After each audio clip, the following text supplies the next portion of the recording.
Bathroom. 14 साल के जेक के पापा का हाल ही में एक नए शहर में ट्रांसफर हुआ था, जिसकी वजह से जेक का एडमिशन एक नए स्कूल में कराया गया। पर जेक नए लोगों से बात करने में झिझकता था, जिसकी वजह से नए स्कूल में उसके दोस्त नहीं बन पा रहे थे। जब भी बाकी बच्चे उससे बात करने आते, वो घबरा जाता था और उनसे ढंग से बात नहीं कर पाता था। इस वजह से वो बाकी स्टूडेंट्स को भी बहुत अजीब सा लगने लगा था। धीरे धीरे सब बच्चे उसको भोंदू और लूजर कहकर उसका मजाक उड़ाने लगे और उसे बहुत ज्यादा तंग भी करने लगे। जेक को अपना नया स्कूल बिल्कुल भी पसंद नहीं आ रहा था और वो और भी ज्यादा चुपचाप रहने लगा था। जैसे ही क्लासेस ओवर होती थीं और फ्री पीरियड या ब्रेक शुरू होता था, तो वो स्टेयर्स से ऊपर जाकर 4th फ्लोर वाले स्कूल वॉशरूम में छिप जाता था। वो 4th फ्लोर वाला बाथरूम थोड़ा टूटा हुआ, पुराना सा था, इसलिए वहां कभी कोई आता नहीं था। पर एक दिन लंच ब्रेक में जब वो बाथरूम में बैठकर छुप कर रो रहा था, तभी उसे बाथरूम में किसी के घुसने की आवाज आई और वो और भी ज्यादा डरने लगा, क्योंकि उसे लग रहा था कि उसके क्लास के बदमाश बच्चे उसे ढूंढते हुए वहां आ गए हैं। जेक ने घबराते हुए बाथरूम के केबिन के नीचे से झांका, तो उसे किसी के फटे पुराने जूते और किसी आदमी के पैर दिख रहे थे। बाहर जो कोई भी था, ऐसा लग रहा था कि जैसे वो गुस्से में गुर्रा रहा हो। जेक बेहद घबरा चुका था। उसे समझ नहीं आ रहा था कि वो क्या करे। तभी स्कूल के लंच ब्रेक ओवर होने की बेल बजी। जेक ने बहुत हिम्मत करके दरवाजा खोला तो उसने देखा कि बाहर कोई भी नहीं है। पर जैसे ही जेक की नजर बाथरूम में लगे मिरर पर पड़ी, उसकी रूह कांप गई। शीशे में उसे दिख रहा था कि उसके पीछे कोट पैंट पहने एक बूढ़ा सा आदमी खड़ा है, एक बहुत ही अजीब ढंग से देखता हुआ मुस्कुरा रहा है। लेकिन असल में जेक के पीछे कोई नहीं था। जेक ये देखकर बहुत ज्यादा डर गया और बहुत तेजी से बाथरूम से बाहर भागा और सीधा क्लास में जाकर बैठ गया और उसी घबराहट में दिन खत्म होने का इंतजार करता रहा। जब स्कूल ओवर हुआ तो जेक स्कूल के बाहर अपने पापा का वेट कर रहा था और तब उसे फिर से वो बूढ़ा आदमी दिखा। 4th फ्लोर की बालकनी से वो बूढ़ा आदमी उसे बाय कर रहा था, वही भयानक मुस्कान लिए। इससे पहले जेक किसी को कुछ बोल पाता, उसके पापा उसे लेने आ गए। आज जो भी स्कूल में हुआ था, उससे जेक बहुत ज्यादा शॉक्ड स्टेट में था, इसलिए वो अपने पापा को ज्यादा कुछ कह नहीं पाया। जेक उस रात उस बूढ़े आदमी के डर के मारे सो ही नहीं पाया। पर यह तो बस शुरुआत थी। अगले दिन स्कूल में जेक की टीचर जब क्लास में पढ़ा रही थी, तब अचानक से उसने जेक से एक क्वेश्चन पूछा।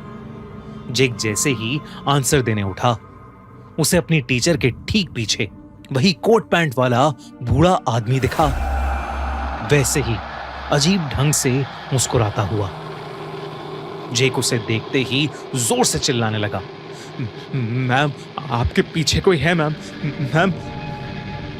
और वो आदमी वहां से गायब हो गया। लेकिन जो जेक देख पा रहा था, वो क्लास में किसी और को नहीं दिख रहा था और इसलिए सबको लगा कि जेक अपनी टीचर का मजाक उड़ा रहा है। सब बच्चे हंसने लगे, लेकिन जेक की आंखों में आंसू थे।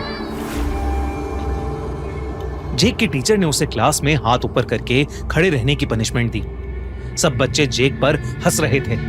तभी अचानक से जेक को बहुत तेज गुस्सा आ गया और उसकी आंखें एकदम लाल हो गईं। उसने क्लास के बुली क्रिस की आंखों में अपनी उंगलियां घुसा के उसकी आंखें फोड़ दी। अचानक क्लास में अफरा तफरी मच गई। क्रिस को फौरन हॉस्पिटल भेजा गया और जेक को प्रिंसिपल के पास। जेक प्रिंसिपल को बार बार कह रहा था कि वो क्रिस को नहीं मारना चाहता था, बल्कि एक कोट पैंट वाला बूढ़ा आदमी जेक के बगल में खड़ा उसे उकसा रहा था। वो बार बार उसे बोल रहा था, hit him, you should hit him, यानी मारो उसे। और फिर जेक को समझ ही नहीं आया कि उसका हाथ अपने आप कैसे उठा और उसने अपनी उंगलियां क्रिस की आंखों में कैसे घुसा दी। लेकिन प्रिंसिपल ने उसकी एक नहीं मानी और उसके पापा को भी फोन करके स्कूल में अर्जेंटली आने को कहा। जेक बार बार प्रिंसिपल से रिक्वेस्ट कर रहा था, लेकिन वो प्रिंसिपल उसे डांटे जा रही थी। तभी अचानक से जेक ने प्रिंसिपल का ही गला पकड़ लिया और उसका गला दबाने लगा, इतनी तेज कि प्रिंसिपल के मुंह से आवाज ही नहीं निकल रही थी। प्रिंसिपल ने अपनी टेबल पर रखी बेल को बार बार बजाया और तब प्रिंसिपल का असिस्टेंट भागता हुआ अंदर आया। उसने किसी तरह जेक को रोका और पीछे धक्का दिया और उसे एक जोर का थप्पड़ मारा, लेकिन जेक ने उस थप्पड़ पर कोई रिएक्शन ही नहीं दिया, बल्कि वो एक अजीब ढंग से हंसने लगा, जैसे कि वो जेक हो ही नहीं और वो किसी के बस में हो। प्रिंसिपल जेक पर बहुत गुस्सा थी। उन्होंने जेक को एक स्टोर रूम में बंद कर दिया और एक पीएन को उस रूम के बाहर खड़ा कर दिया और फिर जेक के पापा के वापस आने का इंतजार करने लगी। कुछ ही देर में उसके पापा स्कूल पहुंचे और प्रिंसिपल सब कुछ उसके पापा को बता ही रही थी कि अचानक उन्होंने स्टोर रूम से एक जोर का धम सुना। जब वो लोग उस स्टोर रूम में पहुंचे तो उनके होश उड़ गए। स्टोर रूम का दरवाजा टूटा पड़ा था और पीएन वहां पर चोटिल हालत में गिरा पड़ा था। उसने उंगलियों से सीढ़ियों की तरफ इशारा किया तो प्रिंसिपल और जेक के पापा जल्दी से उस तरफ भागे। उधर जेक उस बूढ़े आदमी के पीछे पीछे 4th फ्लोर वाले बाथरूम में चला गया था। ऐसा लग रहा था कि जैसे जेक अब पूरी तरह से उस आदमी के वश में है। जेक के पापा जैसे ही भागे भागे ऊपर गए, उन्होंने देखा कि कोई जेक को उस 4th फ्लोर वाले बाथरूम के मिरर के अंदर खींच रहा है और जेक का आधा शरीर उस शीशे के अंदर है। ये देखकर उनका दिल दहल गया। वो जल्दी से भागे और उन्होंने पूरा जोर लगाकर जेक को वापस खींचा। जेक बेहोश था। उसके पूरे शरीर पर कई सारी चोटें लगी हुई थीं। उसे जल्दी से जल्दी हॉस्पिटल लेकर जाया गया। जेक ने अपने साथ हुआ पूरा किस्सा शुरू से आखिर तक बताया। उसने कहा कि वो कोट पैंट वाला आदमी उसे अपने साथ उस मिरर के पार अपनी दुनिया में ले जाना चाहता था। तब स्कूल प्रिंसिपल के असिस्टेंट ने बताया कि करीब 2 साल पहले इस स्कूल में एक प्रिंसिपल रॉजर थे।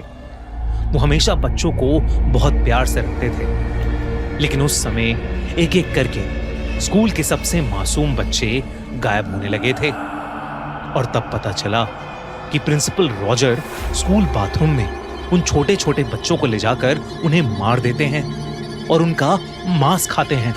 एक ऐसे ही रोज पुलिस ने 4th फ्लोर के बाथरूम में प्रिंसिपल रॉजर को रंगे हाथों पकड़ा और मार डाला।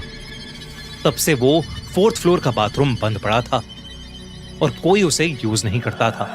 प्रिंसिपल के असिस्टेंट ने कहा कि अभी हाल ही में उन्होंने 4th फ्लोर का बाथरूम ओपन किया था क्योंकि उसमें उन्हें रेनोवेशन का काम कराना था, लेकिन उन्होंने ये कभी नहीं सोचा था कि प्रिंसिपल रॉजर की आत्मा उस बाथरूम में कैद थी और वो इतनी खूंखार थी। उस इंसिडेंट के बाद पूरे 4th फ्लोर की क्लेंजिंग कराई गई और उस बाथरूम को हमेशा हमेशा के लिए बंद कर दिया गया। आज भी उस स्कूल में 4th फ्लोर पर कोई नहीं जाता। जेक के पापा ने उसका स्कूल ही चेंज करवा दिया, लेकिन जेक अपने साथ हुआ ये इंसिडेंट शायद ही कभी भूल पाएगा।